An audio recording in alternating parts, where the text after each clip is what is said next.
everybody, and welcome back to another Kraken Packs video. I am your host, MrBevers. I said I would be back, so here I am. It's another box of Cons of Tarkir. I said because in the last box, if we opened all 5 fetches, I would have to go back to the same shop and get another box of Cons of Tarkir. They still had them on at the same price. I tore the price tag off, but they were $129 Canadian. Which I believe is a little bit low for the current value of these boxes, but that's why I picked it up, because why not, right? So anyway, we're gonna get right into things, and again, this box is kind of like a fetch or bust kind of box. There is a couple other cards of note and value, like Sorin, or Clever Imposter, or Anafenza, or Sarkon. Sarkon, the red Sarkon, I don't know if he'll go up in value now with the Dragon Commander deck, but I would doubt it. It's probably more likely to be the other Sarkon, the one that is multicolored, that will go up because of the commanders and such. But anyway, we're going to take them all out of the box because I don't like having the box on the table. It also impedes my ability to open them as quickly as I might want to.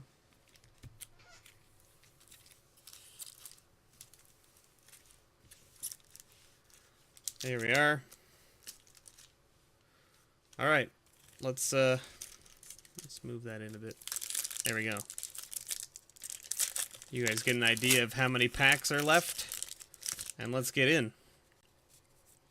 I don't believe there's any commons or uncommons. Oh no, there is the Monastery Swiftspear.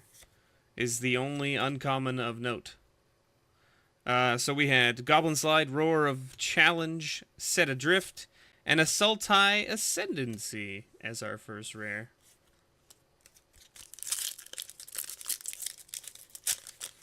Alright, so we're hoping to see all those fetches.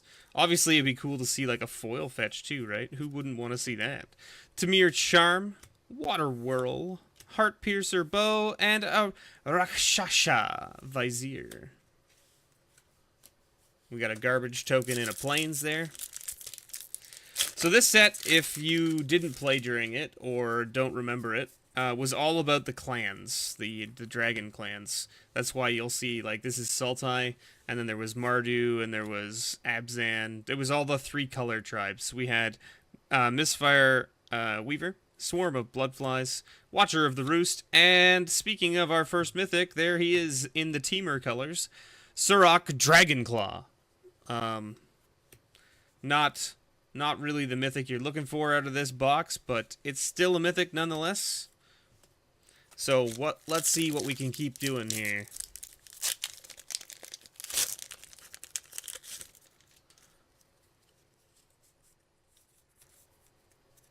Jeskai, Take Up Arms, Dead Drop, and an Altar of the Brood.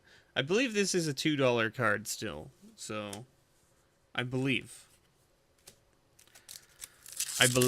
that's the case. Come on, open. Open, pack, open. Alright. Nope, there's a foil back there. I can see it. I can see it. It's not a land, though. Dragon Grip, Jeskai Elder, Heir of the Wilds, and an Icy Blast as our rare. And another foil, War Behemoth. Little morph token and a mountain there. Alright, so we're hoping to see, we gotta see at least Polluted Delta and Bloodstained Mire. That's what we're hoping. Those, if we get any fetches, we hope it's those two. Misfire Weaver, Seek the Horizons, Sultai Soothsayer, and Deflecting Palm. I believe this is also in the $2 range. Or I could be wrong, it may have changed. But when I opened the last box, I believe it was one of the $2 rares. Okay. What else have we got here? Chief of the Scale, Secret Plans. This card was a lot of fun to play with in Limited. Windstorm, and Ankle Shaker. There's the little Mardu man. Goblin guy. He is pretty cool. So it's whenever he's a 2/2 with haste for 5, which is, you're like, oh my god, a bear for 5 with haste, I guess. And then, but it's whenever he attacks creatures you control, gain first strike and death touch until end of turn. So he gives all of your creatures death touch from first strike, which is like insane. Abzan Battle Priest, Mystic Monastery, Despise, and a Dragon Throne of Tarkir. Got a little warrior token with a forest there. Legendary equipment, you know.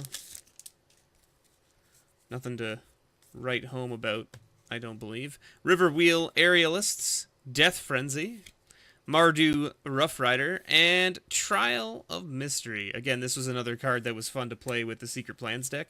The Secret Plans deck, the uncommon was like, you know, I think it's like whenever you turn a card face up, you can pay 1 or something like that to draw a card or something. I can't remember exactly how it worked. Or it's like whenever you play one face down, you can...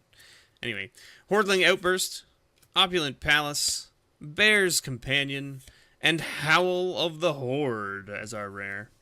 And we just got a mountain and a garbage token there. Alright. So far, this box of cons, not as exciting as the last box of cons, but that seems to be fair. I mean, like, I was not expecting to get all 5 fetches out of the last box of cons, and yet, here we are. Arc Lightning, Ride Down, Tuskguard Captain, and a Jeskai Ascendancy. This was another one that was played for a while in, I think, Modern? Modern was seeing it played with, like, the Mana Dork deck. For a little while. There was like some weird combo that you could like basically get like a 20/20 on turn 2 or something like that. I can't remember. I think it was turn 2. Because of the way it works with your mana dorks. Scion of Glaciers, Abzan Corp, Temur Charger, and a High Sentinels of Arashin. Alright.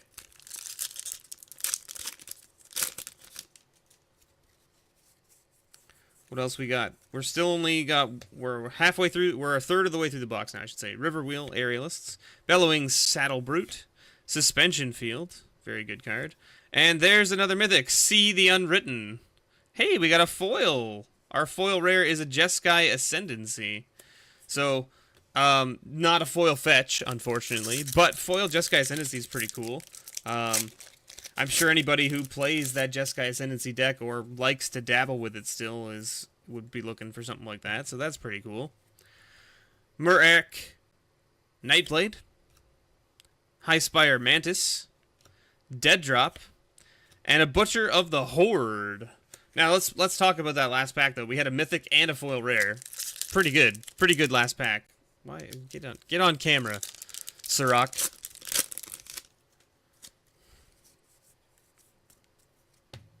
Dazzling Ramparts, Sandstep Citadel, Dragon's Eye Savants, and Temur Ascendancy. So we now have 4 Ascendancies out of this box. Sultai, Jeskai, Temur, and Foil Jeskai. Can we hit Abzan? I believe it's, what, the last one that we need? Foil at the back there. Incremental Growth, Abzan Falconeer, Sultai Charm, and, hey, our first fetch, and it's a Wooded Foothills. It's not one of the 2 that I was looking for, but it is the next in line. Wooded Foothills is sitting at a nice $17 ticket right now, so that's pretty sweet. And we do have a foil. A foil Incremental Growth. There you go.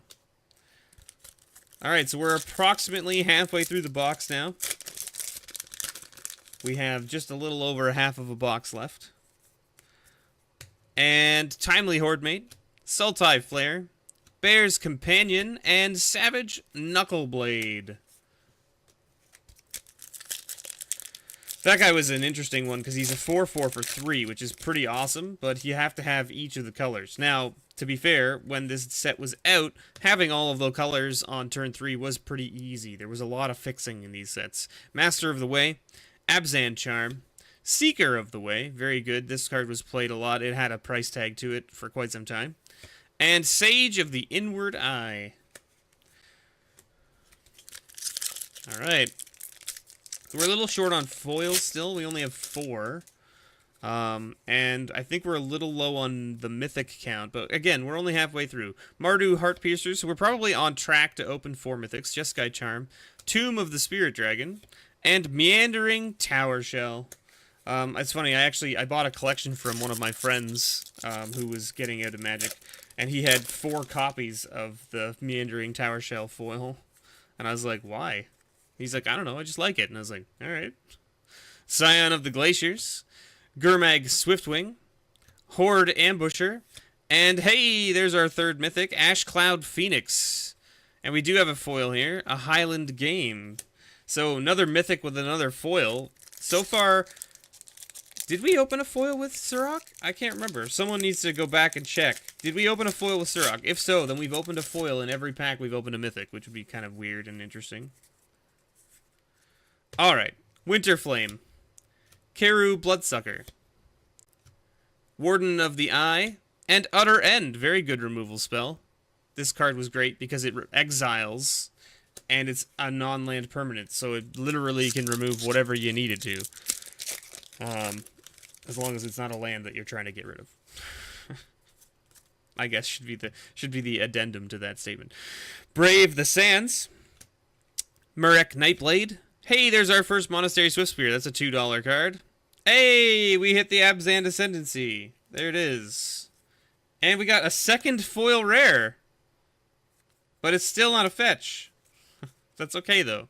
Foil Dragon Throne of Tarkir. I don't think that's worth much, but we'll put it down with the foils instead of in the pile with the cards that are... the rares that are worth a couple dollars. Alright, we got a Kin Tree Invocation. Pine Walker. Kin Tree and Pine Walker were both very good uncommons in this set.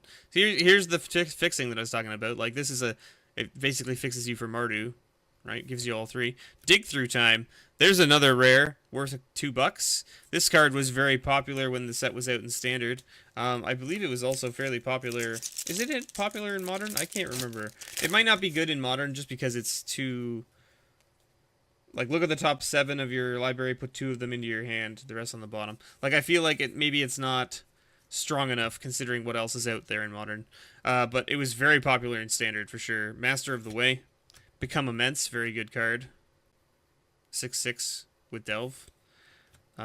Quiet Contemplation. And another mythic. There you go, we hit 4. A Pearl Lake Ancient. So, again, our mythic... We'd no foil in that pack, though. So, the foil mythic... the foils in the packs with the mythic theory has not rung true. We've opened up 4 mythics, and they're all not on the board. We opened none of the mythics that are worth any money. It's kind of funny. Cranial Archive, Hordling Outburst, Ice Feather Aven. This guy was very good, too. And we got a Necropolis Fiend. Hey, we got another foil. A Debilitating Injury. This was a very good removal spell well, the set was in Limited and Standard as well. Well, not Standard, but it was definitely good in Limited. Debilitating Injury, -2/-2 enchantment for 2 mana. Not going to get much better than that. Heart Piercer, also a very good uncommon. Mardu Charm. Death Frenzy. And a Sagu Mauler. There you go. Guy that's like dabbling in the Sultai and Temur colors. Can be played in both decks due to the fact that both those decks run green and blue. Surmog Swiftwing, Abzan Falconer. Let's talk about this for a second. So Outlast was a very cool ability that came out in this set. It puts a 1/1 counter on this creature. And you can only outlast as a sorcery, but you basically can just start making them bigger. And then it says here, each creature you control with a 1/1 counter on it has flying. So like these are like the generals or like lieutenants or whatever you want to call them. There's a whole bunch of them. So like one would give reach, one would give flying, one would give first strike, one would give vigilance, like things like that. Like it was very good. Windstorm. Hey, we hit another mythic. 5 mythics, and Clever Impersonator is on the list, sitting at $4. So that's pretty cool. Alright, let's see if we can finish this box up in under 20 minutes, right? Jeebus. Alright, Opulent Palace, another Swift Spear. Very nice. And a Grim Horospex. Interesting card. We got the Raid Bird token there as well in that pack. The Grim Horospex was interesting because it's a 3/2 for 3 that whenever another non-token creature you control dies, you draw a card. So, and then it has Morph for 1 black, which is pretty nice.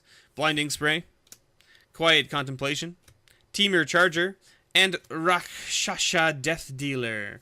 So he's very good as well in Limited. Mainly because he's a 2/2 for 2, so he's a bear. And then you can pay 2 and he becomes a 4/4. Or you can pay 2 and regenerate him. So it's very hard to get him off the table once he's there, unless you can remove him the turn they play him. Unless they play him on turn 4 and leave up a green and a black.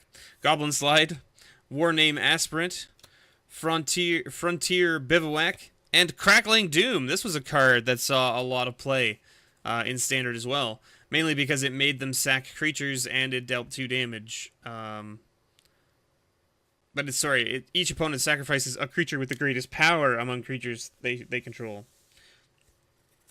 So it killed a lot of Siege Rhinos, from what I recall. Because Siege Rhinos were normally a fairly big creature on the table at the time when Crackling Doom was played. Chief of the Scale, Armament Corp, Witness of the Ages, and a Dragon-style Twins. So, we're now down to the nitty-gritty here, and we only opened 1 fetch land in this box. I guess that makes up for the 5 we opened in the last box. But can this be a patented Bevers box where I only open 1 fetch? The average number of fetches in these boxes was 2 to 3. Briber's Purse, Mardu Blaze something, Blazebringer, Raider's Spoils. Hey, the Bloodstained Mire. Just talk about it, and there it is, right? That's just what it is. It's like I have this propensity to talk about the thing as it's about to happen. So we hit a Bloodstained Mire. Sweet. Very good. Definitely better than hitting a Windswept Heath, for sure. But I'll take a Windswept Heath now, if you want to give me one. Chief of the Edge, Pine Walker, Despise, and a Flying Crane Technique. An interesting little instant for 6 mana. But it untaps all your creatures you control. They gain Flying and Double Strike until end of turn. So essentially, if you swing in and then cast that, it gives all your guys Vigilance and also Flying and Double Strike. Brave the Sands, Temur Charm, Mardu Rough Rider. Hey, speaking of Siege Rhino, there he is. That little Siege Rhino guy. This is like the card that was just like all over Standard for a long time. 4 mana 4/5, which is insane. And when he comes in, he already hits your opponent for 3 and you gain 3, so it's a 6-point life swing just when he enters the battlefield. And we got another foil, a Keru Bloodsucker. 2 packs left. 2 packs left. Alright. Stubborn Denial, very good. Counterspell, Sandstep Citadel, Set Adrift, and End Hostilities. Alright, last pack. Can we hit the 3rd fetch land? We've hit 5 mythics, which is, I believe, above average for these boxes. So that's pretty good. We've definitely hit a number of foils as well. How many foils do we have? 1, 2, 3, 4, 5, 6, 7, 8. 8 foils. Pretty good. Venerable Lamassu. Become Immense. Water Wheel. Hey! We hit the 3rd fetch. And there's the Windswept Heath because it was like, oh, you want a Windswept? You want a Windswept? Well, we'll give you one. There it is. All right. Thank you so much for watching, everybody. This has been Cons of Tarkir box. We didn't hit the 5 fetch lands that we did last time, so I probably will not be buying another box anytime soon of this set. But still a pretty decent box. If you were to open this box at launch, it would have been pretty sweet because the Siege Rhino was worth quite a bit. Crackling Doom was worth quite a bit. Foil Jeskai Ascendancy would be worth quite a bit. Dig Through Time was good. I don't know if any of the mythics were like particularly crazy at launch. But then of course you hit the 3 fetches. The Altar of Brood. Yeah, like not a bad little box. 2 Monastery Swift Spears, which is about average for a box. 2 of 1 uncommon. So thank you guys so much for watching. I've been your host, MrBevers, and as always, may your pulls ever be better.